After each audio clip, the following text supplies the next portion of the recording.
Doctors of Reddit, what is a 1 in a million chance thing about your patient you have witnessed? I was diagnosed with an ocular melanoma, itself quite rare, that went into tumor necrosis. My doctor said 1 in 5 million. I'd rather be boring. I'm not a doctor, but I am a patient who had an ACL avulsion. That's where your ACL is so strong that instead of tearing, it pulls a piece of bone off your tibia. Apparently it's pretty rare. As a dentist, we are used to seeing unerupted teeth still stuck in the bone, which we call impacted teeth. The third molars are notorious for this, and after them, the canine teeth also get impacted. We confirm this when we see the radiographs of the patient. I was seeing this radiograph of a colleague's patient who had a missing canine which we were expecting on find impacted. We were not able to find it and thought it was missing. On closer inspection, we saw it impacted just below the eye, lying horizontally. Had a very sick child with influenza. Spent 6 months in my ICU. Had a month of blood gases that were not compatible with life. Had multiple collapsed lungs. He's currently in 6th grade, no ventilator, no tracheostomy, literally no complications for the long term.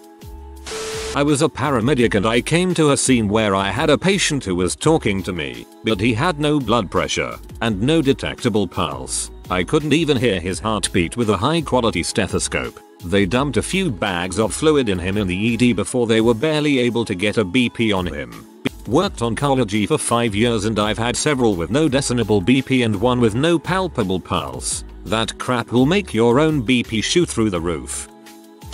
Had a veteran patient who had spina bifida on his problem list. Somehow he had made it though 20+ years in the military and didn't get diagnosed with spina bifida occulta, which is present at birth, until after he got out. Have also seen atrial intramural hematoma, blood between the tissue layers of one of the upper heart chambers, myxedema coma, end-stage hypothyroidism, which is quite rare in modern times, Mid-Aortic Syndrome, calcified blockages of the major blood vessel of the body, looks like coral on a CT scan. In an adult veteran, it is usually a childhood condition. There are probably more. I'll add them here if I think of them. Story from last year. After a pretty uneventful pregnancy, a woman goes into labor but it doesn't advance as quickly as it should, so she gets a secondary cesarean section. Standard procedure. The baby gets out and its eyeball is almost pressed out of the eye socket. Everybody is in shock. The parents start crying. We don't know what to do. Turns out the child had a huge tumor of the temporal lobe which pushed the eye out. We later analyzed the ultrasound pics and the tumor was already there, so it just got overlooked. Brain tumors in neonates are even rarer than 1 in a million. It's actually 0.3 per million, so I hope I'll never see such a case again. Unfortunately, I don't know the outcome. The child was transferred to another hospital. My research lab works on exactly these kinds of cases. Embryonal tumors are a nightmare for the family, but from a science standpoint, one of the remaining unknown frontiers, so to speak. One of my patients nearly died from an amniotic embolism while she was in labor. It's so rare that the only way to diagnose it is by ruling pretty much everything else out first. It's essentially when the amniotic fluid accidentally passes into the mum's bloodstream. She had a cardiac arrest and we did CPR while doing an emergency C-section. She is slowly recovering but has lost most of her brain function. Holy shit. I am very glad I didn't know about that when I was pregnant. That is absolutely terrifying. I once saw an IV drug user who managed to break an old needle off in his vein when injecting and presented with chest pain. It was only when we were doing an angiogram we noticed the needle fragment embedded in his heart. I've never seen this before or since. TLDR. Needle inside the heart in a drug user. Couldn't get it out. Bad situation. I once saw a newborn baby who was a true mix of genders. Inters at X. I was part of the meeting with the top pediatricians discussing the case. The patient's gender was clinically indeterminate from external genitalia. MRI showed one ovary and half a uterus on one side and a partially descended testicle on the other side. To decide once and for all, they used genetic analysis to analyze the chromosomal makeup. However, this showed a 50-50 mosaic of cells, some of which were XX, female, and some of which were XY, male. A very confusing case as to what to do next. Unfortunately, I was unable to follow this one up. I'm a vet. It wasn't the patient so much as the owners. A dog was brought in because it was giving birth. The only thing was that it was male. The woman, late 30, was screaming that she sees the head. In reality those were his testicles. In the end I had to sit and explain to her about the birds and the bees. I was a nursing student years back and many of the students in my year thought that women pee out of their twats. Some of the people who believed this were old enough to have grandchildren. I'm the patient, but I have a type of mesothelioma that's extremely rare. Pelvic cystic mesothelioma. I'm the 154th known person to ever have it. Sorry to hear that you're part of an incredibly exclusive club. Best of luck to you going forward. Medical student here. Had a 13-year-old who presented to our service with a heart attack. After we worked him up, it turns out when he was a toddler he had unidentified Kawasaki's diseases that went untreated. One of the complications is coronary artery aneurysm, which in his case clotted over and caused the heart attack. Overall, he got better but has to be on blood thinners for the rest of his life. People might be confused about the timeline.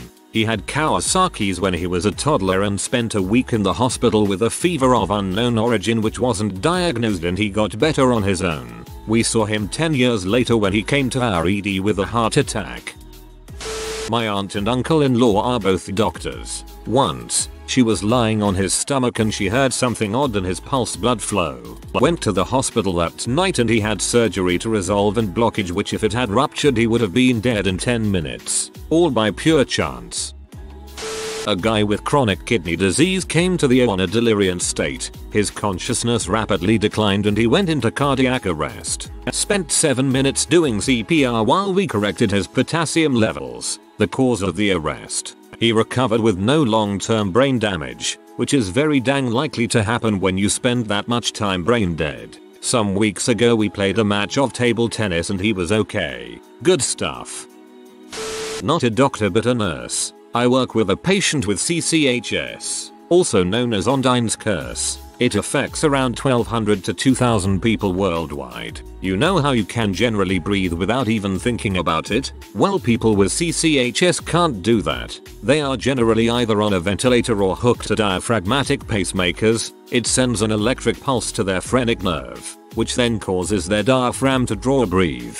Or they can do something called sprinting, which is just being off equipment for a few minutes at a time. If they focus on it, they can usually breathe in their own.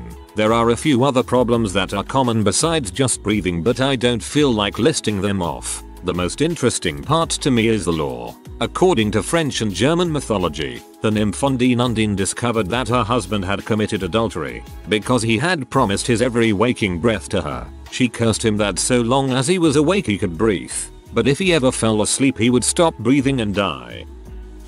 Not a doctor. My friend was internally decapitated when he was 47. Today I talked with him. His voice is different and he told me he's started playing hockey again. I don't know the odds of surviving this accident, but what I do know is, who survives this accident and goes and plays hockey just 18 months later?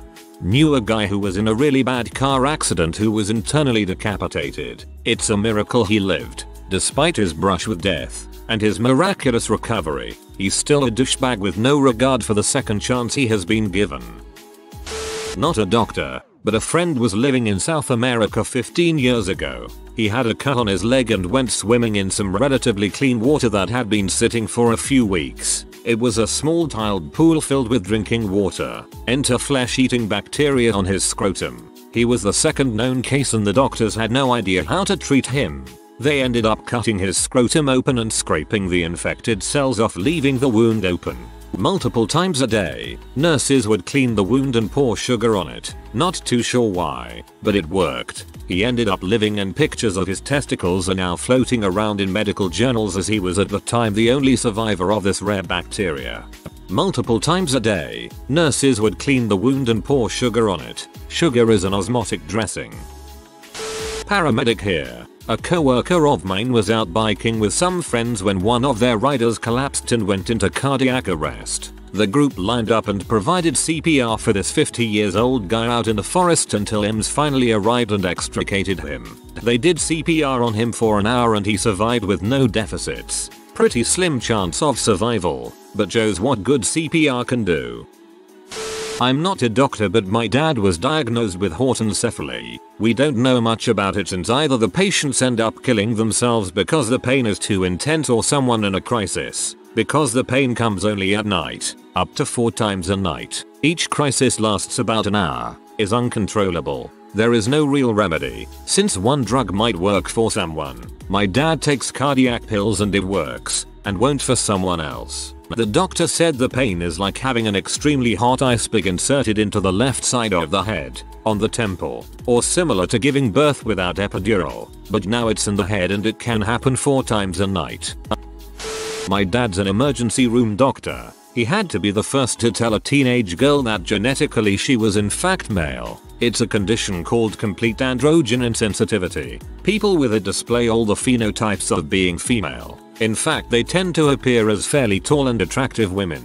But they don't possess ovaries and often aren't discovered until they don't get periods. So yeah, this girl came into the year with a completely different issue. My dad took an x-ray and had to break it to the girl and her mom that she could never have kids. Not a doctor, but I have a pretty rare condition called situs inversus, which is a condition where all my internal organs are mirrored, so my heart is on the right side and so on. All the doctors are always amazed by my condition since they've never seen anyone with it, so I guess I am some of those doctors, 1 in a million patients. Not a doctor but an RN. I worked high risk labor and delivery for 15 years and I've seen lots of odd stuff. Potter's syndrome, tetralogy of Fallot, anencephalus, yada, yada. I had 3 moms deliver babies that all had transposition of the great vessels, where the heart vessels grow backwards. All within a 3-week period and all families lived within a 5-mile radius. Too uncanny. We had no research department, so I contacted the epidemiology program at our local medical university for the research opportunity. You might be lucky to see 1 in a lifetime, but 3 in 3 weeks is phenomenally weird. Something's in the water. I put the catheter in, got explosive diarrhea all over scrubs. Catheter goes in, crap comes out. Can't explain that. Sounds about right. You push on one end and it comes out the other. Either that or you scared the crap out of him by shoving a tube into his dong. I was an intern on the trauma service. A young lady had been in a car accident. I can't remember the details specifically, but she was crashing and an thoracotomy was performed. If this happens, your chances of dying are astronomical. It is truly last ditch. Turns out the accident was violent enough to rip a hole in her heart. The 4th-year resident recognizes this immediate and sticks his finger in it, literally plugging the dike. He straddles her with his finger still in her heart and she's taken immediately to surgery. He is literally prepped in with her until someone else can get scrubbed to plug the hole. He then scrubbed in and fixed it. She walked out of the hospital on her own power less than a week later. It is the single most badass thing I've ever witnessed. She should be dead, but because of him likely is walking around with no clue how lucky she is. I had a woman come in for her 11th delivery when I was an intern in a government hospital in India. She hadn't had a normal menstrual cycle since the birth of her first child, kept alternating between pregnancy and lactational amenorrhea. Way down on the list here, but a 16-year-old girl came in virtually decapitated after going to sleep at night. Her atlas and axis separated somehow. This is what keeps your head on your neck and lets you pivot it. Pretty much if her head was not supported and fell to the side, it could sever the arteries. Every doctor in the place was astonished and never even heard about it before in school. I never even found anything on Google about another case. Not sure what happened. She was moved to a way better hospital. I was a CT tech at the time. Not a doctor, nor is my family member, but they were the patient. My ho-ho, grandpa, long story on the nickname, had his appendix burst when I was about 6 years old. He went a full day of camping with it, and then got pee off that he couldn't drink beer without it hurting anymore and had my grandma drive him to the hospital. Turns out, he has some pretty severe colon cancer, and the cancer growth had essentially held his burst appendix shut, or rather together, up until that point. He had been tested for colon cancer multiple times and it had all came back negative, and without his appendix bursting it would have likely gone unnoticed until it was terminal. He survived the surgery and beat the colon cancer within the next 2 years. Next year I'll be able to drink my first legal beer with him, and he couldn't be more excited. Heart transplant RN. Here we had the only patient in the world that this has happened to. Had a heterotrophic heart transplant. Implant a donor heart next to the native heart instead of replacing it. In the 90s. Comes to us with that heart failing. Young guy with young kids, so we do all we can. We stick him on ECMO. Basically heart-lung bypass machine.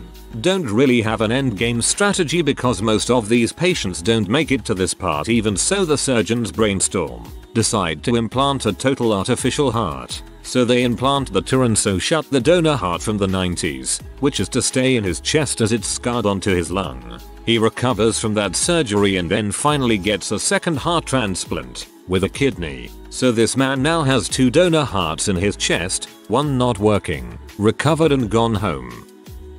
I had a patient who would have discrete episodes of confusion, speech difficulties, and balance disorders occasionally for years. Full workup, W imaging, labs, EGAL without diagnosis. Specialist at a tertiary facility ultimately diagnosed him W variant seizures, but the anti-epileptic RX didn't help. Symptoms got worse. Wife calls in for support because he is suddenly profoundly altered, and we send him to the ER. And now, this guy doesn't drink at all. No, really, but surprise, his blood alcohol level was ridiculously high. I diagnosed him W autobrewery syndrome, put him on a carb-free diet, and his SX vanished almost immediately. If he has fruits, breads, carbs, he will predictably develop a back, even under strict observation to make sure he is not drinking. Is he hiding alcohol usage? No, because if he were someone with that kind of alcohol usage, you would expect to have relapses. Instead, he and his wife are the most happy people you could imagine. Not a doctor, but the patient who is a 1 in a million. I got diagnosed with a bone infection. 200,000 cases annually in the United States. It's some infection that settles in the bone and just incubates until I had some physical trauma to the area and it basically burst out into the surrounding soft tissue. I'm having a surgery on it next Thursday to aggressively clean it out and put in an antibiotic bead.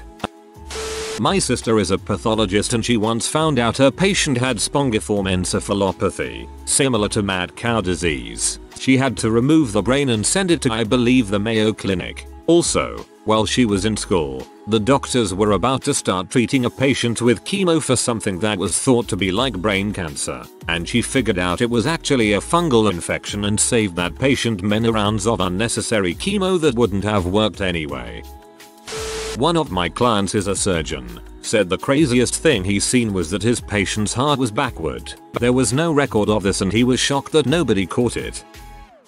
Not a doctor, but my mom for years complained that it felt like she was sleeping on a tennis ball. One day she's in pain and keeps dry heaving. The pain is so bad, she still feels like she's sleeping on a tennis ball, and so we take her to the hospital. The pain is horrible and she's describing it as worse than childbirth. Take her to the nearest hospital. They give her pain meds and tell her to come back Monday. She keeps taking the meds and it's not improving. It's getting worse. Sunday comes and she can't even move. The pain is so bad. Once again, she feels like she's sleeping on a tennis ball. We take her to another hospital. It's further away, but it's our we don't know any more choice. Doctor does tests, scans, etc. He comes to us and says she has an ovarian cyst the size of a softball and that same ovary has been twisted. After a very long surgery, the cyst is removed. It was a little bigger than a softball and yes, the ovary was twisted 3 times.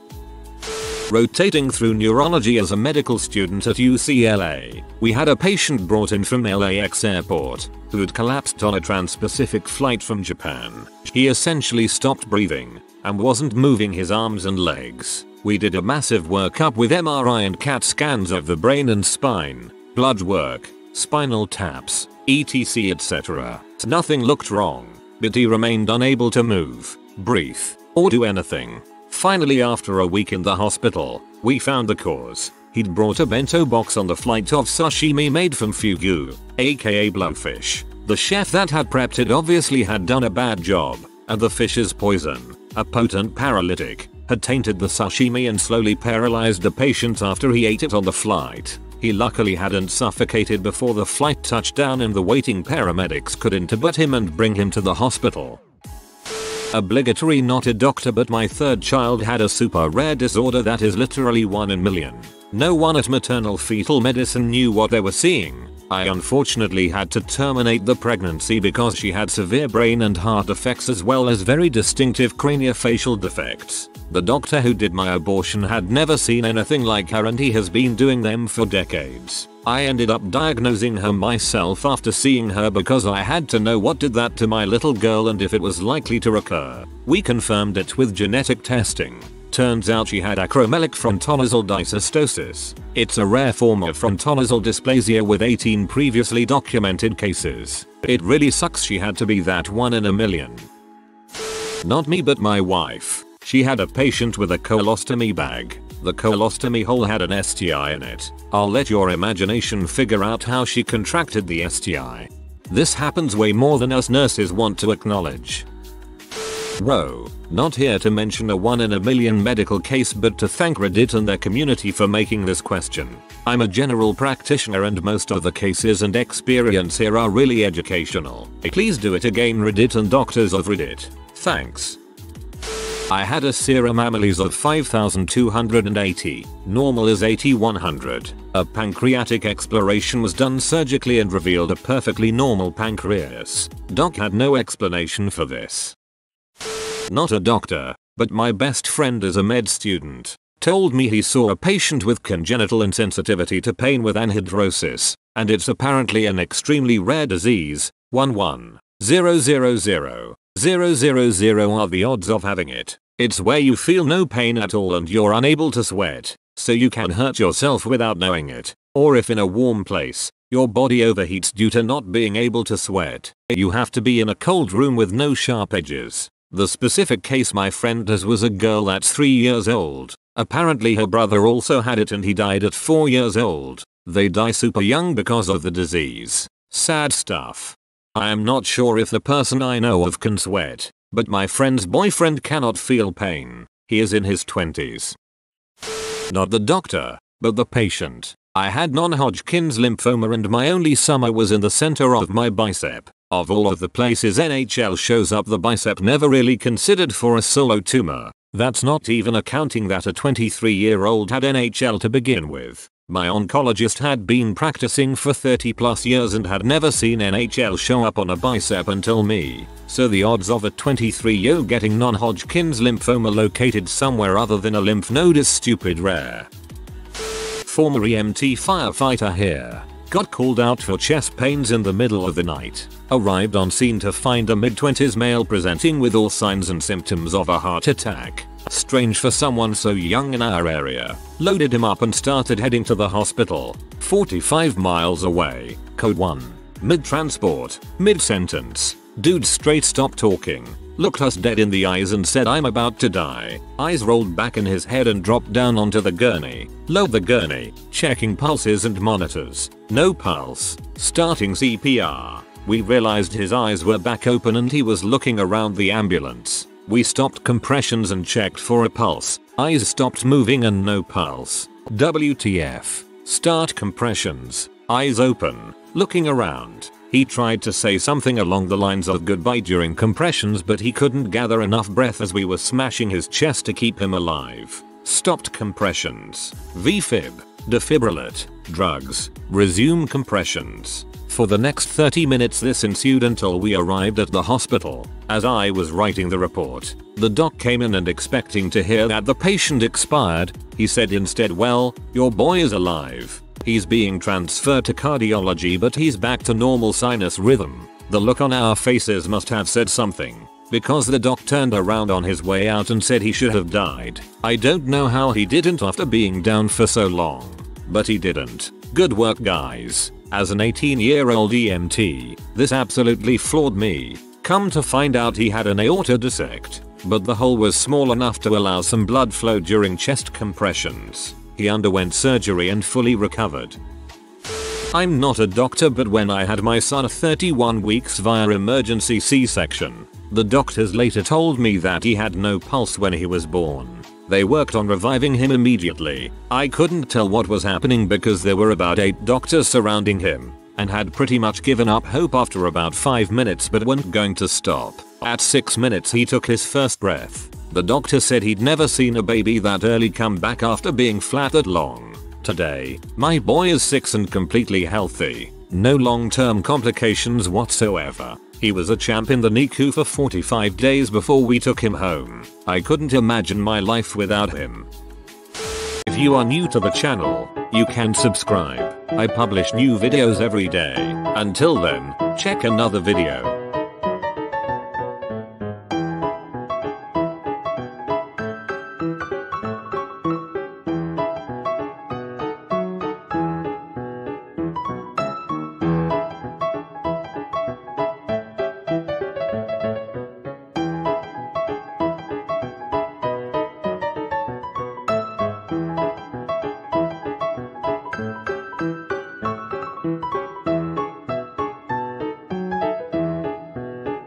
Bye for now.